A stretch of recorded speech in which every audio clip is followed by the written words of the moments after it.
Hey, I'm Andy, and welcome to Rock, Roll, and Red Plaid.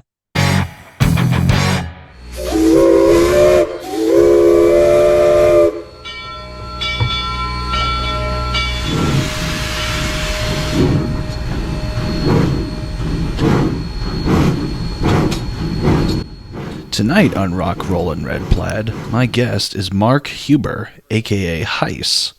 With his day job at the Colorado Railroad Museum, he does restoration and maintenance and operation on their historic steam locomotives. We cooked pizza in that. On the flip side, he goes by Hyce on YouTube, producing videos discussing all things railroading, racking close to now 90,000 subscribers. But not so well known is that Mark is also a multi-instrumentalist, playing guitar and drums. Today, we're just gonna riff and talk all things music and trains. My kind of guy. We got Hyce in the house here. I gotta put this on here. It's a railroad battle vest. Oh, there you go. Hold on. Got all of your pins and badges. No, it's all patches. why can and all I not? that. Hang on. This is gonna be worth it. Look at this. Nice. There you go. EBT, maybe? No. No, there's CN, and then I'm not sure. I can't read that. okay. I'm sorry. Okay, down the line here. Where are we at? Canadian National, Bangor and Aroostook, Northern Maine, New England, as you do. Boston, Maine, which literally was right down the street. There's a rail trail right here. Maine Central, Green Mountain, Cass, Conway Scenic, which was part of B&M's tourist line, Edaville, Pennsylvania, and for the Kinzu Bridge that used to be. Cool. So all that kind of stuff there, because I can't wear this. This thing is hot as crap. But you had to show it off. At least. Oh, I had to, yeah. Thank you so much for doing this, man. Of course. It was funny because when I started watching your videos, and then when I reached out, I'm like, okay, guitar playing, steam train, foodie, separated at birth, I think so. Hey, SG. Guilty Yes, as charged. We like guitars here, and trains, and food, all the things. Because this is a music program, mostly. What was your aha moment with, like, you wanted to play music? I mean, everybody hears songs, but what was the one for you to go, I want to do that? I don't know if I actually had like a specific aha moment. Like for me, it was kind of strange.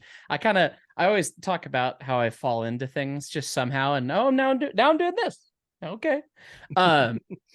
In fifth grade, we had band program at my school, and everyone had to play an instrument. Mm-hmm. And my sister, older sister, 2 years older, Mm-hmm. had already gone through fifth grade, of course, and she was a drummer. She had a snare drum, and it was like, okay, well, I'll save the family some money, and I'll just play the snare drum. We already have one. We'd already rented it to own it or whatever, and all that jazz. Mm-hmm. And so I started playing band, and like I didn't really care. Like I was just like, okay, I'm playing drums, and I didn't practice. It wasn't something I was really into. Mm-hmm. And then they needed a drummer for advanced band. This isn't just regular band. This is advanced band. Optimum levels. Right.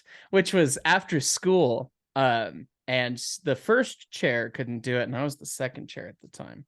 So they asked me next, and I was like, okay, yeah, sure. That sounds fun. And snare drum and playing hot cross buns was nothing.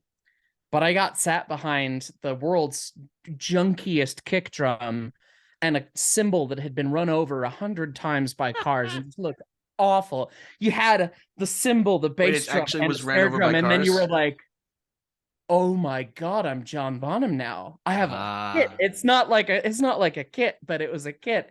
So it wasn't like a song that inspired it. I just kind of got thrown in the situation. It was like, oh no, I like this. Like snare drum, dumb, but I have a couple more things to hit. Sure.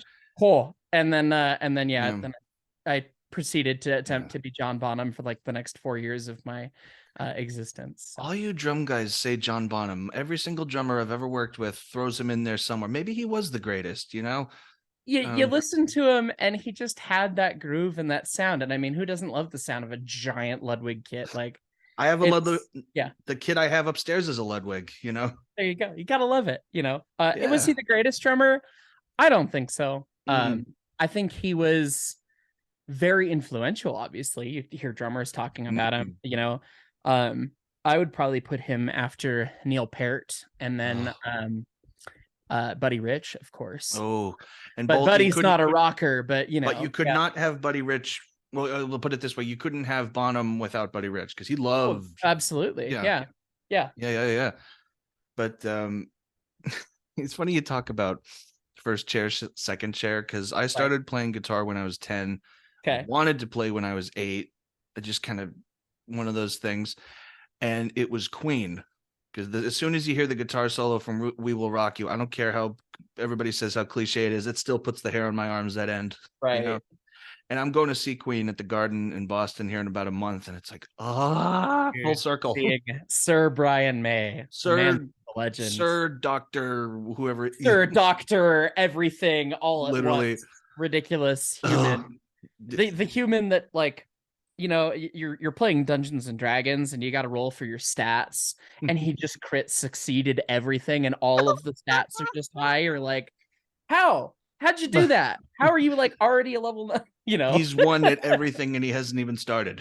Yeah, basically. Yeah, that's Brian May. Yes, so yeah, that's gonna be a cool show. I'm jealous.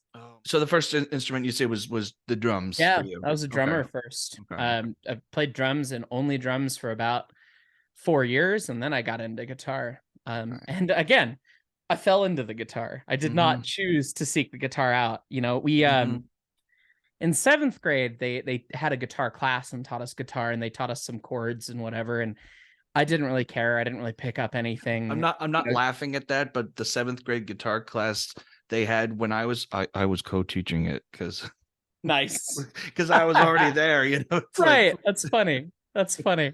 Yeah, because if you started playing at 10, you would have been a shredder by 7th grade. So. I was playing Satriani tunes in 7th grade, so dude, rad. So rad. Yeah, so like I learned a little bit then, but like didn't really care. Sure. And then there was like a couple times where like a friend was going on a trip after we're hanging out or something, and it was like, oh, could I leave my guitar at your house kind of thing, which is a strange never got it back.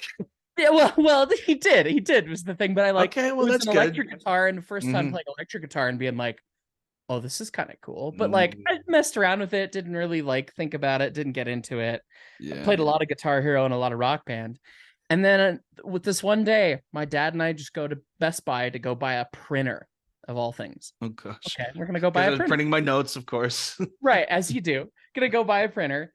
And the Best Buy by our house in Seattle was demoing an expansion to be like Guitar Center, like a music section of the store. They were trying it out. Okay. A bunch of Best Buys across the country did this apparently, and there was like one in each major city, and my local one was the one. And so, we're trolling around looking at stuff after we'd looked at printers and picked one out, and we go to the music section because there was one. And my dad points out an Epiphone Les Paul and a Squire Strat, and he goes, well, what's the difference between these two guitars? And me being like 13 or 14, 8th grade, boy, I know about drums and I know like a little bit about the other instruments because I'm like big into rock and roll drums. I was like, well, that one, the Les Paul with the 2 pickups, it's kind of like the AC/DC sounding one. And then the other one's kind of like the Jimi Hendrix sounding one. And my dad goes, I want that one. And he buys the Epiphone Les Paul right then and there. And I'm like, Dad doesn't play. Dad doesn't have a musical bone in his body. What is going on? He's tricking you a little bit. No, so he was going to have a kidney transplant. And so he wanted to have something in downtime and recovery to learn and be able to spend time. And he always kind of wanted to play guitar because he loves the rock and roll. And that's where I got my love of rock and roll. Right on. My dad. And so we bought the guitar and we got home and I set the printer up, and then I proceeded to just guitar. And then every time I was at my dad's place, guitar from then. He picked it up once, learned a couple chords, put it down, never played it ever again. And I picked it up, and like I liked drums and I liked trying to be John Bonham, but having the melody tied in with it, just like that was another level of like I couldn't play anything I wasn't good at all. You know how you're starting to play and you're like, I can't. What's the next kung fu shape? There it is. Kung fu D shape. I chord. love Got it. it. Bam. You know. Those bar chords where it's like you're barring two fingers at Oh once. God, yeah, right. All that stuff. Couldn't change chords, but I was having so much fun. Like I picked up that guitar and I'm trying to play Highway to Hell, and it's just like, man, uh, uh, and then you finally get to the next chord, and you're just like, yeah, I did the thing. I'm playing You did the notes. thing. Whoa, you know. Sure. So I just loved it right away, and it was it's all been downhill from there. My 5 favorite electric guitar players, because I do differentiate, are Brian May, Satriani, Eddie Van Halen, Mark Tremonti, and The Edge. Now everybody might give The Edge crap, but I love he chooses to do the sparseness over the shred thing. He really goes for textures and what serves the song. What The Edge does with this crap. Yes, pedals. absolutely. I mean, he is not. I wouldn't say that he is like a guitar player. He's not like a shredder. Any of that crap. We're not like absolutely not. Oh my god, his playing is so amazing. The sounds he creates are amazing. The textures, the pads, yes. the things he does with delay. You know, okay, so maybe you put him in a list of your great guitar players or whatever, and people go, he's not a great guitar player, and it's like, well, that's not the thing though. Like he's making great music that's different from anyone else through the vehicle of the instrument and the tech, you know? If you get the chance to listen to the Rattle and Hum album, which is the live album they did on the Joshua Tree tour. Okay. Oh my gosh. There's some studio takes where you can hear he's playing and it's got this slapback delay. And I think what they were doing is they were recording in a warehouse somewhere, probably Dublin or whatever. And he turned those AC30s he's got up so stupidly loud that it's actually the echo from the other side of the room. Building. Okay. That's cool. It's during what's the song? Money. The Desire. The song Desire. And you can hear that Bo Diddley right. You know, oh my gosh.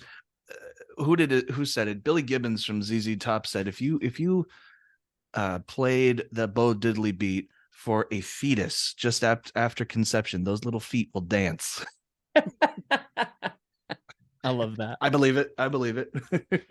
The very first song was Wanted Dead or Alive by Bon Jovi. Really? Yeah, if you'll believe it. I was watching Deadliest Catch with my dad all the time, and that's the intro song, and I'd played it in Rock Band, and it's like, this is kind of fun. How do you actually play it? And so that is the first song that I learned, literally that one, and not just the chords, but the intro and the whole thing. And would you know, I've had the hardest time learning that intro bit for years. It's a challenge. It's weird. It's weird. Yeah, the way the picking's done and it's on the 12 string too, technically. Right. Right. Yeah, supposed to be, and it doesn't sound right unless you're on a 12. I had a 12 string, but when we moved, I have a militia of guitars up on the 3rd floor. And the 12 string did not make it for the primary reason that one, it was an 11 string. That's easily fixed, but yes. but it was kind of a cheapie in this, and then like it needed refretting, and basically it would be more expensive to refret it than it was. Yeah, right. The timbre of a 12 string is so unique and so cool, and it has that special flavor. And you listen to songs like Wanted Dead or Alive or Wish You Were Here or whatever, and it really evokes something. I You'll like 12. that one then. Yeah. It's just the number 39 by Queen. Just 39. Okay. I'll have to check that one out. Oh my gosh. Brian actually sings it too, the lead. Really? That's fun.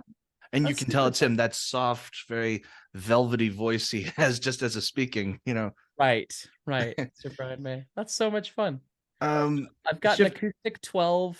I've got a double neck. It's the other double neck, but it is the double neck. And that's my only electric 12, but I end up using the 12s all the time just because the timbre is so cool. Question. Now that it just pops in my head, the outro bits to your YouTube video.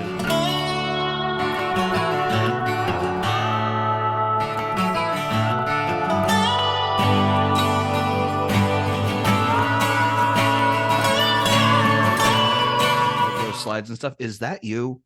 So I'm playing the 12-string guitar in that song. Okay. It's called End of the Line. Okay. I just posted yesterday on my Hyce Studio channel a live version of it from inside of my buddy's caboose. Because it's totally stripped on the interior and the reverb was great. So I was like, I need to go get my guitar, and I ran and did the whole Sure. thing.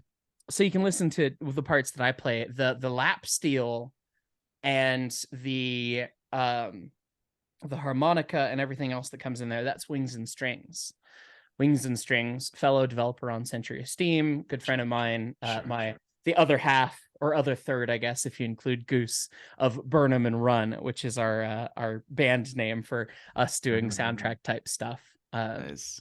Wings, like, I came up with that piece and I really loved the 12-string piece part of it. Really loved it. And then the lap steel came in and the dobro came in and just elevated the hell out of it. There is just such a tone. It's ethereal. It's awesome. Great. Yeah. I listen, like, when the video's over, I could care less about the credits, but it's just like, I want to hear the tune, man. I love it, you know? Right. It's such a good song. Not that your contributors are not, you know, but right, of course. But it's just, I love that. It's like that, that's got some, I don't know if you know who Jerry Douglas is from Union Station. I do. That's got that tone, man. It's like, ooh. Yeah. Yeah. I love that tune. And we will eventually release it. People ask all the time. We've been talking about releasing it as a single, and then we just get busy with everything else, and we need to make as you do for Burnham and Run, and we'll get them someday. Now we got to shift because we got trains here. I own a whistle. It's here in the house. Okay. It is a reproduction from a company called MD Whistles, which is now Rizzoli. Right, Rizzoli. Yeah. I was one of the last to buy an actual MD. It's from 2013. Okay. I think they bought out in 14, something like that. Cool. But Mike was great, and it is a reproduction of a Boston and Maine 6-chime. Right. That would have a short bell, actually, because there's a long and a short bell. A short bell 6. That's weird. It is very reminiscent of a Reading 6, but without the sharper high ends. Interesting. Okay. I know you've sent me videos of it before. I'd have to pull it up and listen. You know what? I might just have it here. Give me 1 second. Okay. Yes. Okay, here we go. We got to check this out. So this is Bill putting it on here. It's a frame of reference. That's a 6? Yeah, it is a 6. Oh my god, the shortest chime is itty bitty. Wait till you hear it, though. It sounds great. I mean, this is the little guy here. Oh my god, yeah, that is so much whistle for that, but I'm here for it. Ready for it? Here we go.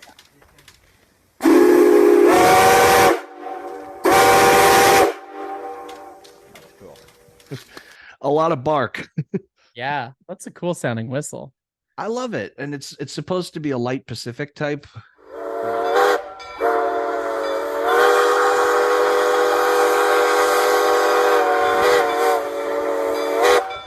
And then he's got to do his little salute here. Best part about that, what?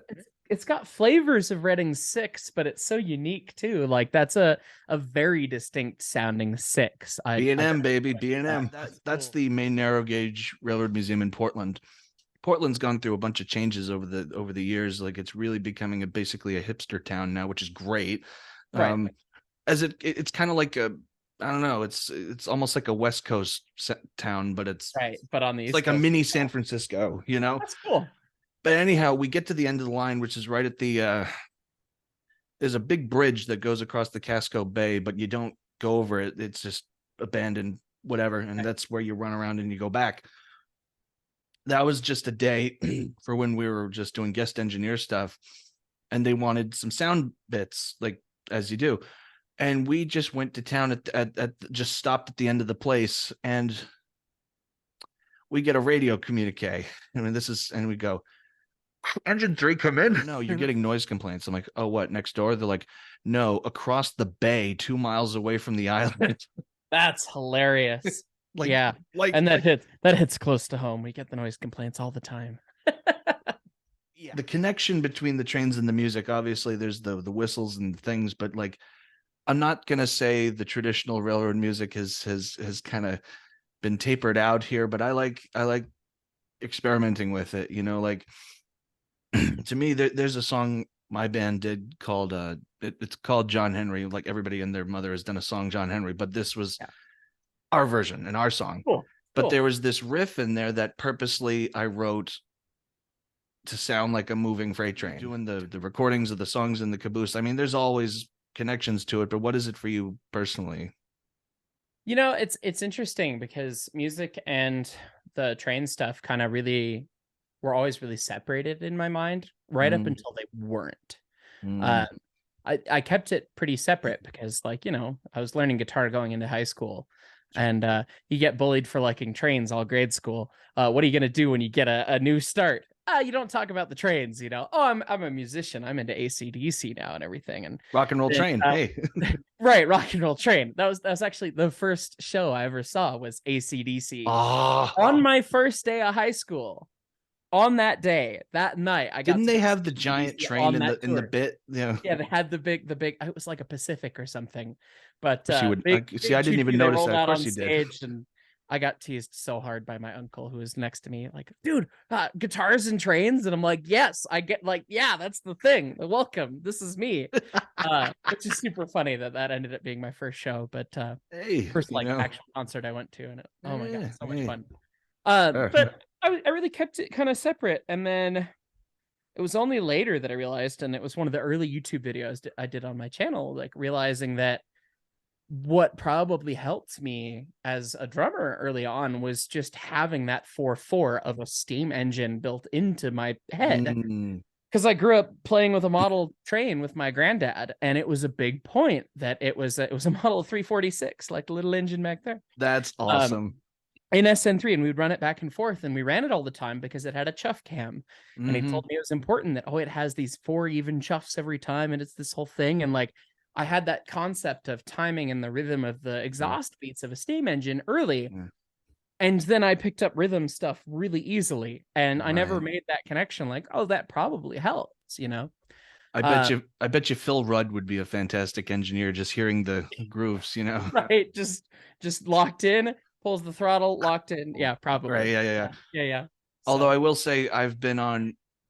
One of the little guys at the main museum. I don't know why, but it was in triplets one day when when it was given the stack talk. It was a little bit of almost like a snare march. It was like a like triplets. I'm like, huh. what is going on with you today? I wonder, with it being so small, because I've thought the same thing with RGS 20. The air compressor exhausting at just the right time can make it That sound could like be it. That could well be it. because The It was actually like, seven. We have a 244 there too, right, and that's the one, quote unquote, the big one right. for a 2-footer. But it does have a very wonky air compressor, and it was on the fireman side where I was, so that could have well been what I was Right. hearing. And so the interesting thing about it is they tend to plumb the air compressors through the smoke box, through the saddle. So you That'd get be the it. draft of the exhaust, and it sounds like a chuff, so much like but people hear an air compressor and they go, why is it chuffing while it's sitting still? And that's an air That's the compressor. And when compressor. you Yeah. get a small engine with small cylinders, they get really, really close. 20's got 16-inch diameter pistons, and it's got an Mm. 11-inch diameter compressor, which you Wow. compare to like 491 with a 20-inch Uh, bore and an 8.5-inch cross compound. right. Okay, the sound is very different. Excuse me. Sorry. But when it goes through the smoke box, through the same baffles, out the stack, it ends up producing a really similar sound. So much so that I hear videos of 20 running, and it's like, why is it chuffing in 6/8? Like it's doing the thing, and it's the air compressor It's just timing with the rods somehow. It's That'd be like, it. oh, that's weird. So that would be my guess. Uh, A lot of those Colorado trips are on my bucket list, to be honest. Cumbres, Toltec, Durango, cool. Silverton. You got to do them. They're so much You fun. know, there will come a time, so I will let you know one of these times for sure, and we'll get Say out hi. there. Yeah, that'd be Yeah, so much fun. but We'll have to jam and all that stuff. oh, this will be a thing. Sometimes, like, you even sometimes think about it, it's like you don't actually know how to play your instrument. You know how to turn sheet music into sound with your instrument, but you don't know Sure. how to play it. Like you couldn't Hey, like, I hey, mean, just riff on this, and then they're like, but there's no there's no thing. Like you get so locked Ooh, in, whereas it's so much more freeing to yeah. just know the instrument. A couple more things before we get out of here. Best and worst gig as a musician. You got any of those? I definitely have a worst. My worst gig. I think it does top your worst gig by a fair bit, but anyway. Well, that wasn't one of. Well, I mean, there was a time where I jumped off stage and hit my head on the disco ball, so that wasn't good either. Hey, yeah, that's not great. Trying to do My a Dave Roth. as you do, you gotta love Diamond Dave. Um, my worst gig, I was playing for, and there is not video of this concert, but there is a music video set to pictures with this band that exists on the internet, and you can find it. Oh boy. Of a high school aged me playing with Rhymes 30, which was where one of the most famous singers from Vietnam ended up moving over to the States to get his brother like better schooling or something. Guy named Trey Okay. Huang. If you can search for him in Vietnamese, like millions and millions and millions of hits. Like this dude, A, incredible singer. B, incredibly famous in Vietnam at least 10 years ago. And super nice guy, and who put out an ad on Craigslist like, hey, looking for, rock band, looking for a guitarist. And me being me was like, okay, yeah, rock band. And then got involved and did not pick up on all the red flags. It was fine. But we played one gig, and we played for the Vietnamese beauty pageant at the University of Washington. Because hey, celebrity guy, okay, and this whole thing, and it was in the biggest lecture hall at University of Washington, so it's 2,000 seat Oh, hall, okay. huge thing. And at the time, I only had a 5-watt Blackheart tube head and a Marshall 412.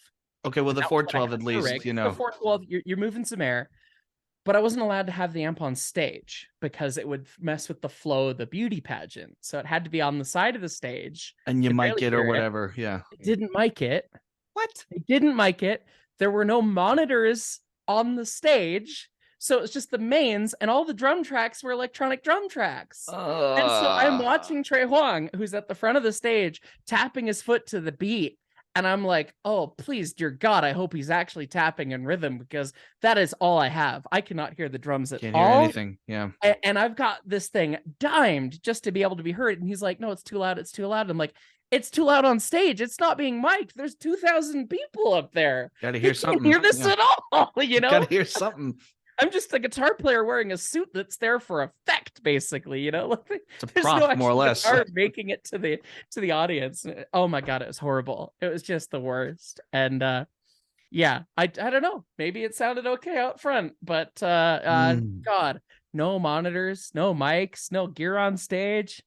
Oh, and then we had to play throughout the beauty. It wasn't just like, oh, we're playing a set. It was like, oh, and now there's an intermission and they're going to play another song. And we played like 3 or 4 songs interspersed throughout this thing. So you just have the dread in between of like, oh my God. It's ridiculous. Oh boy. So yeah, definitely the worst gig. So. Here's another one. I'll speak of no monitors. This just reminded me of it. We once played. I probably shouldn't name this place because they still have shows here, but it's in Cambridge, Massachusetts. It's like the little city next to Boston. Right. Where all the big schools are. Yeah. Oh yeah. Well, we played a great gig there at the Middle East Club, which was about 700 people. It was awesome. Packed in like sardines. But there's one place down there, which I can't mention what the name is because apparently it's a revered place, but it's literally like a clothing store. Okay. By day. And then venue and like they take, it's like, like you go to Macy's and they like take the clothes off the rack and like it has those and then you just push those away and like there's your stage. I'm like, what? Wacky. And no monitors.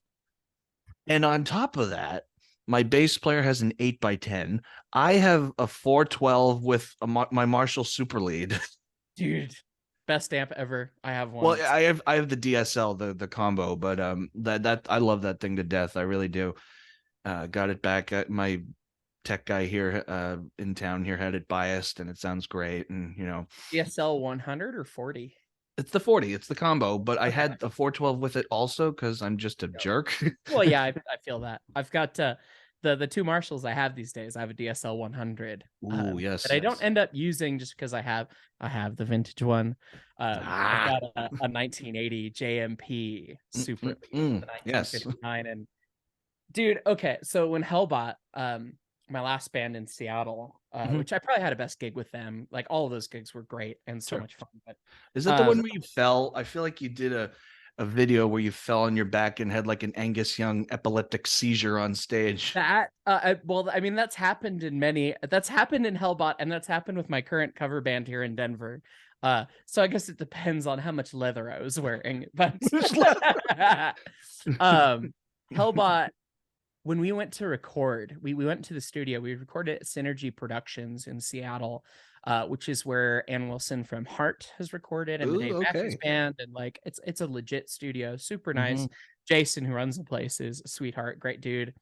And we brought all the firepower. We brought the JMP Super Lead. We brought I at the time I had a 2204 JMP, also 1980, Oh so it was wow. a Right on, 50 right on. watt master volume JMP. Oh, those things are even for 50, those things are stupid loud. So loud, painfully loud. And I found out later that it was actually broken when I sold it. I sold it to a guy on Reverb, and it was like, oh yeah, this doesn't work. This is broken. And I'd only ever used it on 8 ohms because I'd only ever used it on a full stack. And Oh no. there were resistors blown off the impedance switch, and that was the Yeah. only thing that worked. And it was like, Yeah. oh, and so he's like, yeah, no, I got it fixed and it sounds absolutely killer. So I Mm. wish you would have heard that, you know. Damn it, you know. Yeah. Um, but it was the whole thing. But we had that. We had an orange Rock Reverb 100. Right We on, right had on. a late 60s Fender Bassman, and we had a Mesa dual rec from the 90s, the Ooh. diamond plate silver one, like the Hmm. good one. Yeah. And we shot out all those amps, and every time dude was just like, it's the super Marshall. lead. It's the Like we're super gonna lead. use the Yeah. super lead. Like he just goes, is this somebody famous's amp or something? And I'm like, Seriously. oh, it's just Um, it's the yeah. JMP super lead. Everyone used one of these. Like, this is the best amp. Although I will say, just for my new solo album I'm doing, because I have to do it here in the downstairs area, I have Right. been using this. Oh, is that a katana? Yep, and you mic it with the direct out here. Dude, Perfect. those are slick. You know, the modeling Hundred stuff has bucks. gotten 100 bucks so good. Yeah, like that stuff is killer for on the sure. new song, which I'll send to you, "Lost Tracks of Time," which it's just got the old Satriani vibe because I put a bit of chorus and delay in the loop, and I'm like, Good. it's flying in a blue dream, you know. So, Right.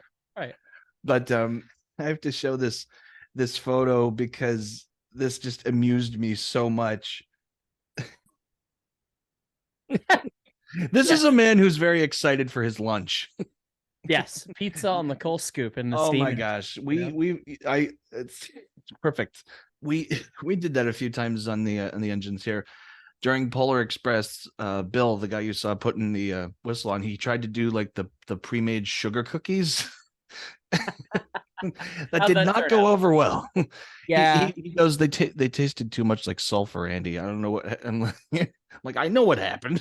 The coal. Yeah. Like, oh, me and my father absolutely love the cooking videos, and he wanted a request. Just to see Uh-oh. if Here this we is a go. this is this may be entirely ridiculous, but he his favorite breakfast. He wants you to do corned beef hash and poached eggs. Corned beef hash and poached eggs on the steam engine. I That's gonna mean, be that would be a challenge. That would be quite the challenge. or 'Cause corned beef, I mean, that's a lot of work. The yeah, poached egg, like I've never actually poached an egg myself, but the concept is pretty simple. Uh, yeah. yeah, I'd have to use a pot or something, you know, not like Yeah, a that would be shovel. wicked. That would, Yeah. I said I'll ask him, but that's wacky. So, We can give it a go. We'll see what we can do. Never per made corned request. beef either, so we'll figure it out. Yeah, Oh my why not? gosh. You got any bucket list railroad trips of yours, or have you The just one done that I them all keep already? the I'm one jealous. that I keep You went to talking East Broad about, Top, and I'm like, ah. BT so cool. The one that keeps popping up in my head is I want to go ride behind the 2102 because I feel like going deaf by steam engine. Yeah, I really want to go see that thing. that Um, that's closer to me than you, I'd say. So if you I'm do, let sure me it know. is. Yeah, I will. I'm in Massachusetts, so Yeah, that's significantly closer to you, of course. Um, I want to go see that for sure. yeah, That's like the one that's on my list. Like, there's so that's many another. also everywhere. There's Oh so yeah, many places I haven't been and places I want to go. you ever been to Uh, Strasbourg? I've been to I actually interviewed at Strasbourg. Really? Okay. Yeah, no, so I mean, I've been to Strasbourg several times. There's so many places I want to go, and every time I get to go to a new place, Mm. it's always so rewarding because there's so many neat, cool things to learn. So I want to go everywhere. I want to see all the Con- trains. Conway Yeah. Scenic is definitely the place where I fell in love with Steam. It's just about 2 hours from my house here. Although I will say North Conway does seem to be becoming more of a college break town, like a spring break town, but or the Happens. equivalent.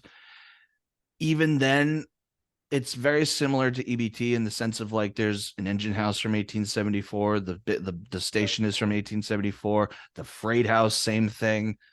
Um, although I mean, it's changed since I've been there. Of course, personnel changes and stuff, but they have this fleet of really cool dome. They got like 3 dome cars and these all these like nice 50s Vista kind of. Cool. There's one of them in there that's just got like a couch, no big deal. It's just like a giant sofa, you know. Sure. It's pretty That's rad. awesome. But they're in the process of putting back together their the 060, the switcher there, but also a main central W class consolidation. Rad. That'll be super So that'll cool be to really see. fun. Rock Roll and Red Plaid signing off. Okay.